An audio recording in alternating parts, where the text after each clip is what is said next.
तो graphical method समझ गए, सब्स्टिट्यूशन मेथड समझ गए, एलिमिनेशन मेथड समझ लिए हमने। अभी हमें क्रॉस मल्टीप्लिकेशन मेथड सीखना है। अच्छा, क्रॉस मल्टीप्लिकेशन मेथड आपको लगानी है। तो इसकी जो एक्सरसाइज है उसमें सबसे पहले ये जज कर लेते हैं कि यूनिक सॉल्यूशन है या नहीं। तो यूनिक सॉल्यूशन पहले पता कर लेंगे, यूनिक सॉल्यूशन है तभी ये मेथड लगानी है। ठीक है, मैं एक्सप्लेन कर रहा हूँ मैं आपको इस एग्जाम्पल के through how to apply cross multiplication method and how to find solution by cross multiplication method. ठीक है, तो पहली चीज़ तो ये ध्यान रखनी है आपको, जब भी आप क्रॉस मल्टीप्लिकेशन मेथड अप्लाई करेंगे तो आपको इक्वेशंस को किस फॉर्मेट में लिखना है। Equations must be equal to zero format, मतलब all three terms should be in LHS। LHS में होना चाहिए, मतलब कॉफी term of x, term of y and constant term दोनों इक्वेशन में LHS में होना चाहिए ना। तो जो इक्वेशन अगर इस फॉर्मेट में नहीं दे रखी है तो सबसे पहले आप इक्वेशंस को इक्वल टू जीरो वाले फॉर्मेट में लिख लें। ठीक है, और यहाँ पर कंपेयर करेंगे standard form of pair of linear equation से। तो ये A1 B1 C1 A2 B2 C2 की वैल्यूज आपको लिखनी जो आप पहले भी सीख चुके हैं। तो A1 B1 C1 A2 B2 C2 क्या है, इसके जो कॉफिशिएंट्स हैं इक्वेशन में वो है। तो A1 की वैल्यू यहाँ पर क्या आ जाएगी, 2 है ना। ये A1 है, ये B1 है और ये C1 है। ध्यान रखना A1 B1 में एक्स वाई नहीं आते, ठीक है, केवल कॉफिशिएंट्स आते हैं एक्स वाई के। तो ये यहाँ पर 2 लिखा हो गया और coefficient of y in first equation 3 है, तो B1 की वैल्यू 3 हो जाएगी और C1 हो जाएगा -25। ठीक है, साइन भी साथ में लिखना होता है, A1 B1 C1 का जो भी साइन है वो भी लिखना होता है। अगर माइनस साइन है तो माइनस साइन भी लिखना होगा। इसके बाद A2 coefficients of x in second equation कितना है, 1 है। कुछ लिखा नहीं है तो अपन कॉफिशिएंट 1 मानते हैं। और वैल्यू ऑफ B2 कितना है, यहाँ पर coefficients of y in second equation which is -1 and C2 is 5। तो ये वैल्यू हो गई। अब आपको क्या करना है, बाय क्रॉस मल्टीप्लिकेशन आपको एक फॉर्मेट लिखना है। अब ये फॉर्मेट कैसे बनाएंगे उसके लिए ये यहाँ पर मैं आपको एक ट्रिक बता रहा हूँ। आपको x, y और 1 ये लिखना है। ठीक है, तो स्टार्ट करेंगे। अच्छा, मैं आपको ये बता दूँ, ये यहाँ पर जो एक साइक्लिक ऑर्डर होता है ABC, ठीक है, तो आपको स्टार्ट करना है B से, ये ध्यान रखना है, और B के बाद C। तो यहाँ पर लिख लेना है BC माइनस BC। ये याद रखना पड़ेगा आपको कि स्टार्ट कहाँ से करेंगे, B से ना, BC माइनस BC। फिर यहाँ पर लिखना है CA माइनस CA। ठीक है, इसके बाद यहाँ पर लिखना है इसमें थर्ड वाले में AB minus AB, AB minus AB।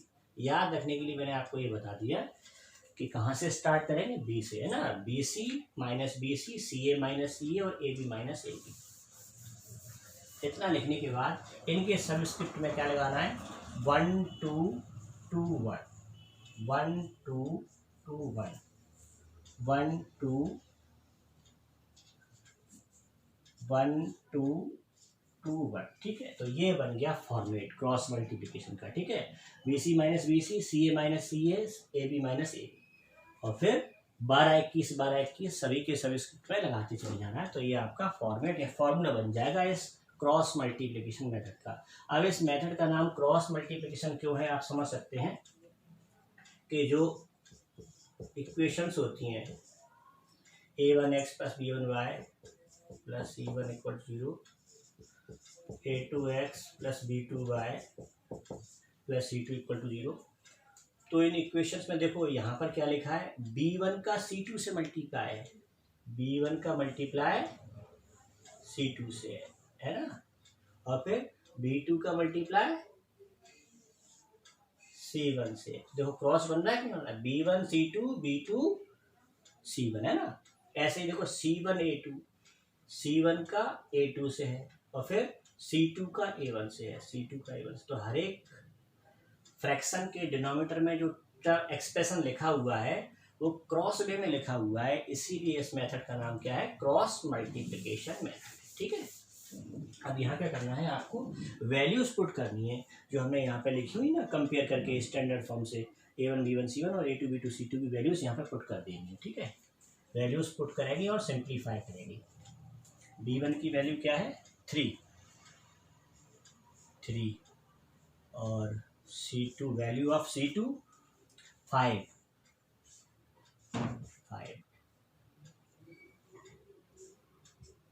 Value of B2 is -1 bracket लगा के लिखें and value of C1 is -25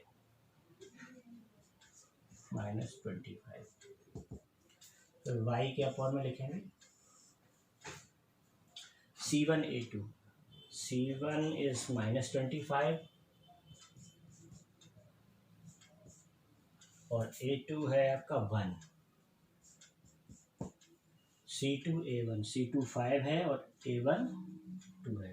5 × 2 आएगा यहाँ पर 5 × 2, ठीक है। और 1 के अपॉन में A1 B2 यानी 2 × -1 2 × -1 minus sign A2 B1 A2 is 1 and B1 is 3 1 × 3 आ जाएगा, ठीक है। अब ये मल्टीप्लाई करेंगे 3 5 जा 15। अब देखिए minus minus minus 3 times minus है तो रिजल्टिंग साइन माइनस का आएगा और ये 1 × 25 ठीक है। y अपॉन -25 बन जा -25 एंड 5 2 जा 10 with minus sign and 1 upon 2 × -1 -2 and 1 × 3 with minus sign है उसके बीच में। यहाँ x के अपॉन में क्या आ जाएगा 15 - 25 ये -10 है ना। y के अपॉन में आया -25 -10 ये -35 और ये 1 अपॉन -2 × -3 -5 हो जाएगा, ठीक है। तो x के अपॉन में एक नंबर आ जाएगी, y के अपॉन में एक नंबर आ जाएगी और 1 के अपॉन में भी यहाँ इस तरह से यहाँ तक सॉल्व करना है। इसके बाद आपको 2 कॉम्बिनेशन बनाने हैं, ठीक है। x अपॉन -10 और 1 अपॉन में फर्स्ट और लास्ट टर्म का combination x upon -10 equal to 1 upon -5 और दूसरा बनाना है आपको y upon -35 equal to 1 upon -5, ठीक है।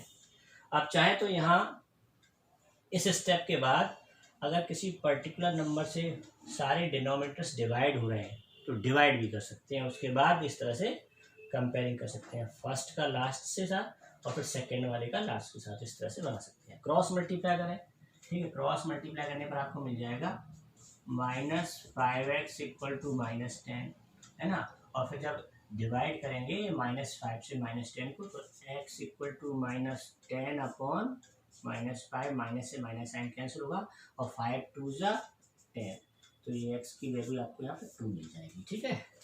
और इधर -5y equal to -35 y equal to -35 upon -5 minus से माइनस साइन कैंसिल होगा यहाँ पर भी और 5 7 जा 35 तो y इक्वल टू 7। तो ये देखिए ये आंसर आ जाए ना, x equal to 2 and y equal to 7 by cross multiplication method.